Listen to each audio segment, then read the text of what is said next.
सबने राम राम। सीधी बात है कहूं मैं तो, अपने अपने फसल की रोटी की लड़ाई लड़ ली, आज अपनी इज्जत की लड़ाई पर बात आएगी, अपनी बाल बेटी पर लड़ाई की बात आएगी। और ये भी लड़ाई अपनी एक की नहीं, पूरे समाज की लड़ाई है। क्योंकि इन बातों ने अपनी बाल बेटी ने माँ बापू एक न जन्म दिया, लेकिन आज देख लो अपने माँ बापू कितनी जनसंख्या में आ रहे हैं। साथियों, वैसे तो पिछले जितने बार भी हम बोले, हमने ये कहा कि जो भी हमारे खिलाड़ी भाई आदेश करेंगे हम उसको फॉलो करेंगे।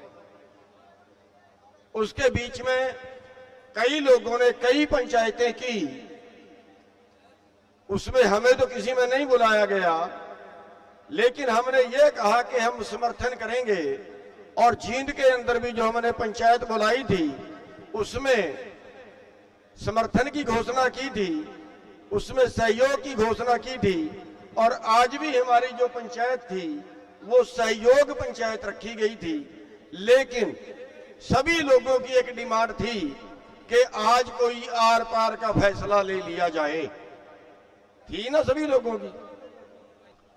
हमारे मन में एक फैसला आज जो हम लेना चाह रहे थे वो ये था कि जैसे बीजेपी ने हमें संसद पे जाने से रोका, तो ऐसे हम इनको गांवों में घुसने से रोक दें।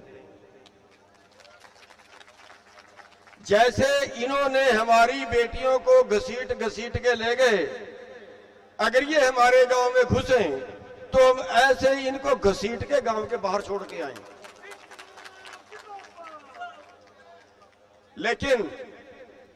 लेकिन सभी को अनुशासन में चलना चाहिए। कोई एक और फैसला करे, हम और फैसला करें, तो फिर शायद वो बात सिरे ना चढ़े। और दूसरी बात यह है कि आंदोलन है खिलाड़ियों का, हम उनके सहयोगी हैं। हम खिलाड़ियों को एक आश्वासन देते हैं कि अगर ये खिलाड़ी, बजरंग जी कहां है, अगर ये खिलाड़ी ये कहें कि जाके जंतर मंत्र पे सिर कटवाना है तो हम कटवा देंगे। ये कुछ भी कहें, हम इनकी हर बात को फॉलो करेंगे। लेकिन हमारा फैसला क्योंकि आंदोलन खिलाड़ियों का है और इसलिए हम इनके ऊपर छोड़ते हैं। ये जब भी आदेश करेंगे, जो भी आदेश करेंगे, हम उसी को फॉलो करेंगे। और अगर इन्होंने ये आदेश कर दिया कि बीजेपी वालों को गांवों में नहीं घुसने देना, तो फिर बीजेपी वालों का क्या हाल होगा? जैसा पहले हुआ तो उससे बुरा होगा। तो इसलिए हम इन भाइयों के ऊपर छोड़ते हैं। आज की पंचायत में कोई घोषणा करनी मेरे ख्याल से इसलिए उचित नहीं होगी कि बजरंग जी ये बोल रहे हैं कि हम सभी संगठनों की कोई पंचायत इकट्ठी करेंगे। ऐसे ही है ना जी? जो ये करेंगे हम उसके साथ है, हमारा समर्थन। सहमत हो आप सभी लोग? अब मेरा दूसरा सवाल है।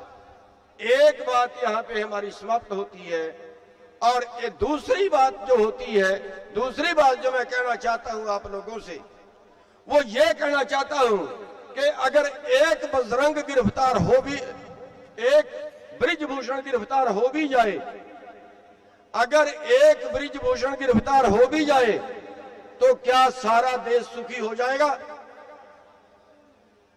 नहीं ना। इन्होंने जो देश में कंगाली पैदा कर दी, जो आज 33 किसान रोज आत्महत्या करते हैं, जो आज 38 बेरोजगार आत्महत्या करते हैं, जो आज देश के नौजवान देश को छोड़ के भाग रहा है, जो आज देश के बैंक इन्होंने कंगाल कर दिए, 15 लाख करोड़ माफ कर चुके पूंजीपतियों का, जो आज देश में 22 करोड़ लोग रात को भूखे सोते हैं, क्या उनका हल निकल जाएगा? अब उसका हल निकालने के लिए हमें एक लंबी लड़ाई लड़नी पड़ेगी। और वो लंबी लड़ाई सड़क से लेकर संसद तक होगी। और उसमें दोषी कौन है? 38 मुकदमों पे का 38 मुकदमे जिस अपराधी पे दर्ज है वो संसद में बैठा है, और जिनको संसद में होना चाहिए वो सड़क पे बैठे हैं। इस व्यवस्था को बदलने की जरूरत है, और ये व्यवस्था 2 तरीके से बदली जाएगी। एक सड़क की लड़ाई और दूसरी संसद की लड़ाई, वोट की लड़ाई। कि मेरा कमेरे को वोट देनी चाहिए या कमेरे को लुटेरे को वोट देनी चाहिए? कि मेरा कमेरे को वोट देना ठीक कह रहा हूं या गलत कह रहा हूं? तो ये कमेरे लोग जो है ये लुटेरों का वोट क्यों डालते हैं भाई? क्या आज आप प्रण करोगे कि हम लुटेरों को वोट नहीं डालेंगे? हाथ खड़े करो एक बार। दूसरी बात, एक बड़ी क्रांति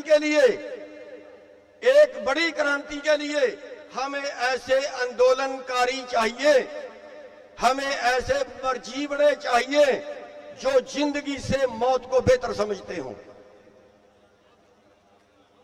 ऐसे मरजीवड़े चाहिए जो किसी तरह भी भिड़ने के लिए तैयार हों, जो तन से, मन से, धन से, जो अपनी जान हथेली पे रख के लड़े।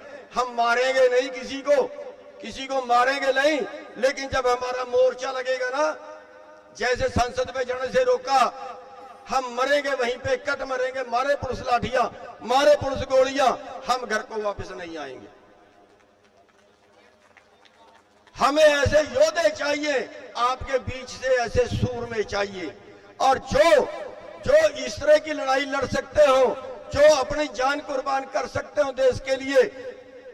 हमारे देश में देशद्रोहियों से देशभक्त ज्यादा हैं। हमें उन देशभक्तों को एक जगह पे इकट्ठे करना है। आप में कितने लोग हैं जो अपने देश को बचाने के लिए जान कुर्बान कर सकते हैं, अपने देश को बचाने के लिए जो जान हथेली रख सकते हैं? साथियों,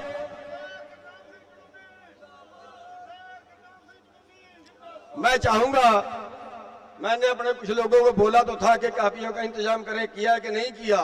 आप किसी भी तरीके से, जो आपके नजदीक है या यहां कोई कापियों का प्रबंध हो, हमें अपना टेलीफोन नाम और नंबर और एड्रेस चाहिए आपका, उन लोगों का जो शहीद हो सकते हो, नकली नहीं। मेरे पास नकली कुछ नहीं करना आता, मेरे पास ना तो नकली लड़ाई लड़नी आती है, ना मेरे पास बातें घुमाने आती है। हमें वो मरजीवड़े चाहिए जो, देखिए, देश को बदलना है। जो लुटेरे हैं वो सड़क पे होने चाहिए, जो कमेरे हैं वो संसद में होने चाहिए। और इसके लिए इतना आसान नहीं है, छोड़ेंगे नहीं हमें वो लोग। मुकदमे बनाएंगे, जेलों में डालेंगे, लठ मारेंगे, गोलियां मारेंगे, सब कुछ करेंगे वो लोग, और हमें उन सब का बर्दाश्त करना पड़ेगा। तो साथियों, जो भी आपके एरिया का हमारा प्रधान होगा, उसको आप ज्यादा से ज्यादा नंबर लिखवाएं। हम दूसरा तरीका भी, सोशल मीडिया से भी नंबर लेने की कोशिश करेंगे। हम एक ऐसा ग्रुप बनाएंगे जिसकी कहीं भी कुर्बानी के लिए जरूरत पड़े, रात को जरूरत हो तो वो रात को ही आ जाए, दिन में जरूरत हो तो दिन में ही आ जाए, सबसे पहले उसके लिए आंदोलन हो। साथियों, तीसरी बात मैं ये कहना चाहूंगा कि हमारा जो मोदी जी हैं, वो मशीनों में गड़बड़ी करके जाति के नाम पे, धर्म के नाम पे पता नहीं कैसे कैसे कंडे बना के जीत जाते हैं। हम आज इस मंच के नाम से चैलेंज करना चाहते हैं मोदी जी को, कि अगर मोदी जी को यह लगता है कि बहुत लोकप्रिय नेता है, वो पंचायत के इलेक्शन की तरह डायरेक्ट इलेक्शन कराएं।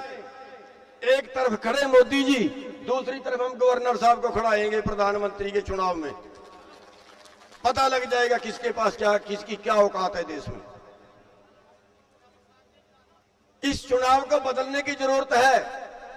पार्टी राज की बजाय जैसे पंचायती चुनाव होता है, ऐसे डायरेक्ट चुनाव हो तो अच्छे नेता निकल के सामने आएंगे। अगर ये चुनाव हो जाए, इस तरह का चुनाव हो जाए, तो मैं दावे से कह सकता हूं कि उत्तर प्रदेश के मुख्यमंत्री जयंत चौधरी जी होंगे, देश के प्रधानमंत्री सत्यपाल मलिक जी होंगे। हमारी व्यवस्था को सुधारने की जरूरत है। साथियों, मैं फिर एक बार अपनी बात को समाप्त करते हुए इतना कहना चाहूंगा, अपने जो हमारे पहलवान भाई हैं उनको आश्वासन देना चाहूंगा कि हमने फैसला तो आज हम घर से तय करके आए थे कि हमने आर पार का करना है, लेकिन हम इनके ऊपर छोड़ते हैं। जहां भी हमारी जान की जरूरत पड़े, जहां भी हमारे सिर की जरूरत पड़े, हम देने के लिए तैयार हैं। फैसला इनका होगा, कार्रवाई हमारी होगी। सबका धन्यवाद।